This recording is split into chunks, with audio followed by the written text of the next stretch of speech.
Ada 3 cara beriklan di YouTube gue. Bagi teman-teman yang ingin mempromosikan bisnis atau usahanya, silahkan hubungi kontak gue yang ada di kolom deskripsi. Menurut gue ini bukan sekedar momen sih, bukan cuma sekedar lewat terus mampir ke markas Barcelona. Pasti ada yang dibahas, pasti ada hal penting yang membuat Pierre Ausilo mampir ke markas Barcelona.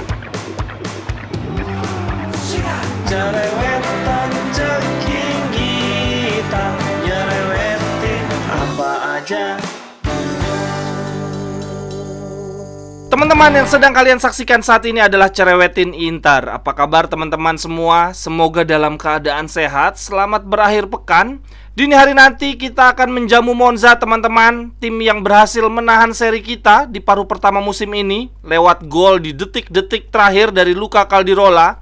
Menurut gua, awal dari ketidakkonsistenan Inter di Serie A musim ini diawali dari ditahan seri oleh Monza. Karena saat itu teman-teman, 1 minggu sebelum kita ditahan seri oleh Monza, kita baru aja bisa mengalahkan Napoli loh. Kok minggu berikutnya kita langsung ditahan seri oleh tim promosi. Nah, setelah ditahan seri oleh Monza tersebutlah di pekan-pekan berikutnya kita sering banget tidak konsisten. Semoga dini hari nanti kita bisa menang lawan Monza sekaligus menghapus kutukan buruk tersebut. Terlebih saat ini menurut gua moral dari anak-anak asuhan Inzaghi sedang bagus ya setelah kita mampu mengalahkan Benfica di kandang lawan. Dari susunan formasi menurut Gazeta akan ada perubahan di lini belakang teman-teman. Mengingat Darmian dan Acerbi main terus padahal usianya sudah senja ya, mereka tidak pernah istirahat.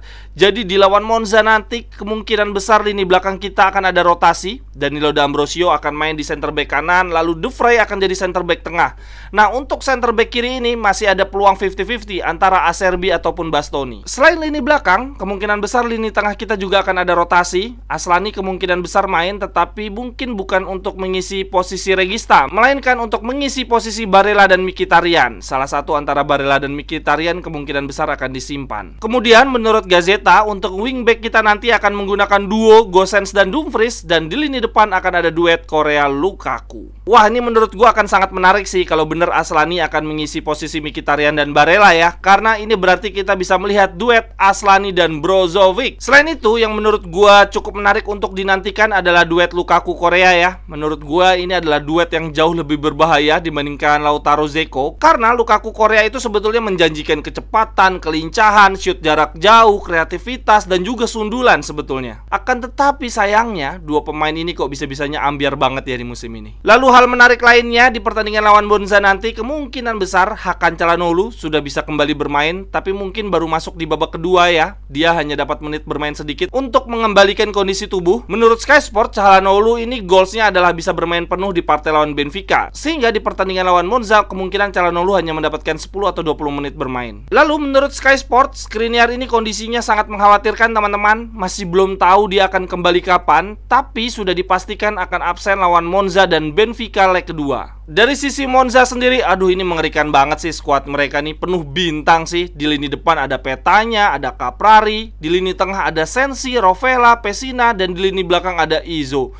Menurut gua Monza nih skuadnya ngeri banget sih. Lalu teman-teman, ada berita lainnya. Ini dari mantan kepala pembinaan pemain muda Inter, Samaden. Di luar dugaan dia justru bergabung dengan Primavera Atlanta. Asli ini kocak banget. Ini mah kebalikannya teman-teman ya. Ini plot twist banget. Waktu itu kan dibilangnya kepala Primavera Inter cabut, lalu digantikan kepala Primavera Atlanta. Ini sebaliknya, kepala Primavera Atlanta cabut entah kemana, yang gantiin adalah kepala Primavera Inter. Aneh banget. Lalu ada berita berikutnya teman-teman, datang dari Lukaku. Ternyata dia adalah penendang penalti terbaik sejak tahun 2018. Dari 20 kesempatan, 20-20-nya gol. Gokil banget. Lalu yang lebih lucunya lagi, di bawahnya Lukaku ada Sergio Ramos. Gue baru tahu ternyata Sergio Ramos itu penendang penaltinya Paris Saint-Germain ya teman-teman. Mungkin karena di sana saking banyaknya penalti taker ya. Ada Messi, ada Neymar, ada Mbappe. Jadinya yang disuruh ngambil malah Ramos. Daftar penendang penalti terbaik ini yang dihitung cuma pemain-pemain yang sudah mengambil penalti minimal 15 kali ya. Jadi kalau cuma 3 kali terus 3-3-nya gol itu nggak dianggap hebat. Minimum 15 kali tendangan penalti, dan Lukaku adalah yang terbaik, 20 kali tendangan, 20 gol. Luar biasa. Lalu berita berikutnya teman-teman, dari staf kepelatihan kita. Di musim depan akan ada pergantian staf pelatih kiper. Begini isi beritanya dari Gazeta.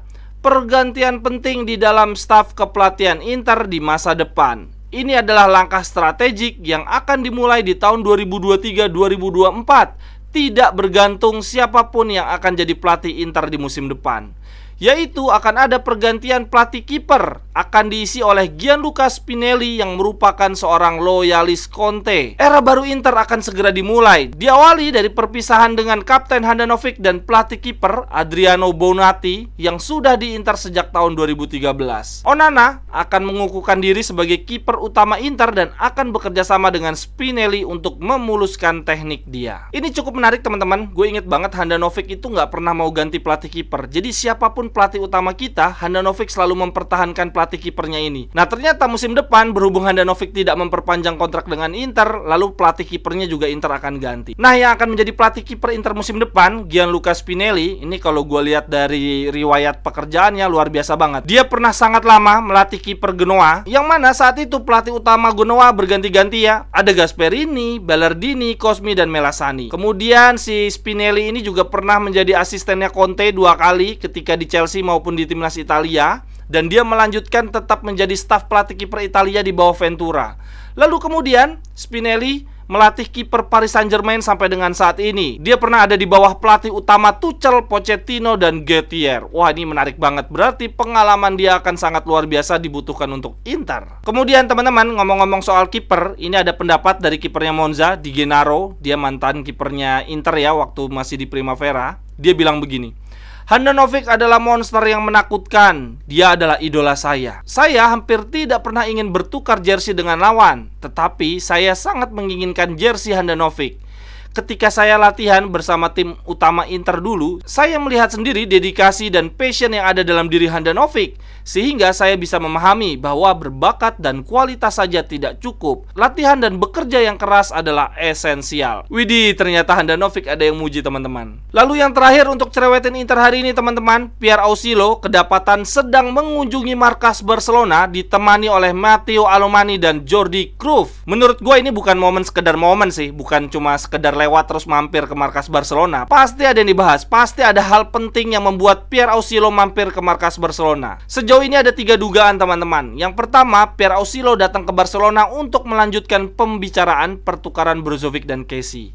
Lalu dugaan yang kedua, Ausilo datang ke sana karena Inter kembali tertarik untuk mendatangkan Marcos Alonso dan Christensen. Yang sebelumnya di pertengahan musim ini, kedua nama tersebut sempat diisukan mendekat ke Inter ya, karena Inter ingin mencari pengganti Gosens. Jadi ngincar Alonso, kemudian mencari pengganti Skriniar, kemungkinan besar adalah Christensen. Lalu dugaan yang ketiga, ini Ausilo datang ke markas Barcelona ngobrol dengan agen sepak bola teman-teman. Dia membawahi beberapa pemain, ini silahkan dibaca di gambar, nggak ada yang terkenal. Kalaupun terkenal ini Prince Boateng udah tua banget. Yang paling memungkinkan adalah ini juga agen dari pelatih Brighton, De Zerbi. Ini yang menurut gue paling masuk akal. Berarti bener ya, Inter sedang mencari pengganti Inzaghi di musim depan dan salah satu kandidatnya adalah De Zerbi. Sekian dulu untuk cerewetin Inter hari ini teman-teman. Silahkan tuliskan pendapatnya dari berita-berita yang gue bacain tadi. Sampai ketemu di cerewetan-cerewetan berikutnya. Bye-bye, thank you. Cerewetan ceking kita, nyerewetin apa aja.